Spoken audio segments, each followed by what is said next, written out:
If you love Baltimore sports, you'll love WNST.net.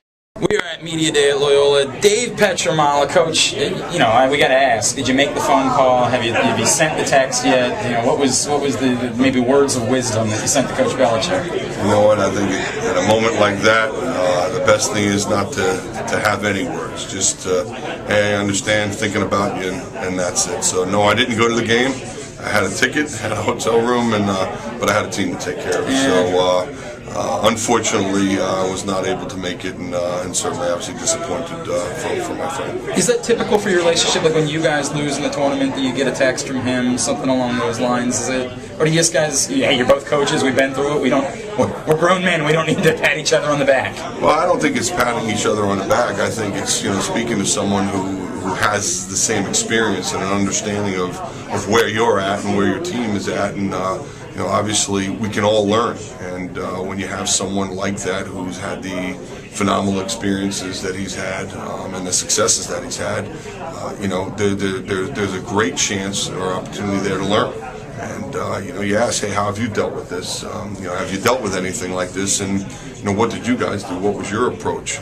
If I've learned anything from coaches, that you're always searching for information. You're always searching for a better way to do things and improve your team. And I certainly, aside from the friendship part of it, professionally, it's just a wonderful thing to have. Coach, your goal clearly this year is to get up and hit his neck of the woods in Foxborough and end up back in the Final Four. Look, we know what the expectations are like at Johns Hopkins. It's like Duke basketball. It's like the Auburn football, whatever it is. Every year you're supposed to be competing for championships. Do you welcome that? Do you enjoy? Do you say, heck, we plan to be in Foxborough, or do you maybe try to tamper that a little bit? Well, that's what we're here for. Obviously, we're here to develop young men, provide an outstanding education for them. But athletically speaking, the goal doesn't change. The faces change. The route you take changes sometimes. How you go about your business will change depending on your team and your experiences, but inevitably the goal is still the same, is to get there and to get to Foxborough.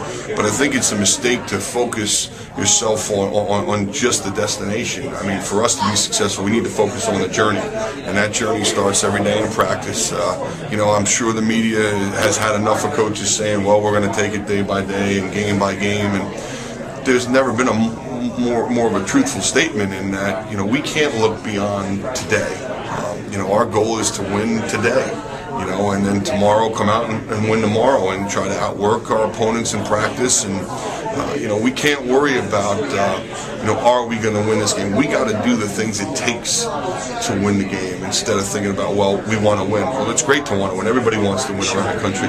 It's the teams that are dedicated, to their daily behavior. It's the teams that are most committed to doing things they need to do to be successful are the ones that play on Memorial Day. And for us, that's our focus. For a football team going into the season, the goal is to have a healthy, experienced quarterback. I assume for a lacrosse team, having a healthy, experienced guy between the pipes is just as important. Yeah, health is an interesting term. I think everybody would define it a little differently these days. And the way lacrosse seems to be getting is there's a great lack of health at this time of year through the scrimmages with the weather. And thankfully, actually, we've been pretty fortunate there. But we do have a young man between the pipes that's, for us, a known commodity. It's nice when one of your best players is your hardest worker. And we've got a great kid there. We got a young man that we're confident in, that understands our system, that allows us to maybe do a little bit more, in particular this year, since he's got a full year starting under his belt and is experienced. So we're excited about Pearson, and quite honestly, we're excited about all our goalies. We feel like we have a little bit of depth there. We've been pleased with what we've seen from those guys in practice. So aside from having a talented goalie, it's nice to have some competition. And certainly no shortage of guys that can put the ball in the pipe this season. Well, yeah, to win games you got to score goals, and we have a returning group that is familiar. From Chris Bolin and Zach Palmer to the two Johns, Johnny Greeley and John Ranigan, and Robbie Guida. So we have some familiar faces. The key is to maintain our health there, to continue to improve. We'd like to see those guys take that next step. I thought they did a great job of making that sophomore jump from their freshman to sophomore year, which you hope and expect.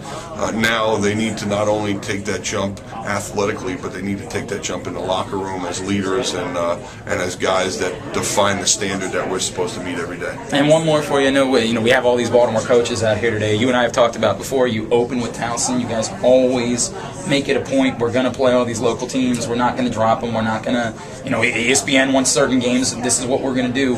How important is it for you, and you look at all these guys to say, we're going to keep playing every single one of these teams? Well, quite honestly, it's very important. And there came a time that we had to consider some of those things because of TV, because of our other portions of our schedule.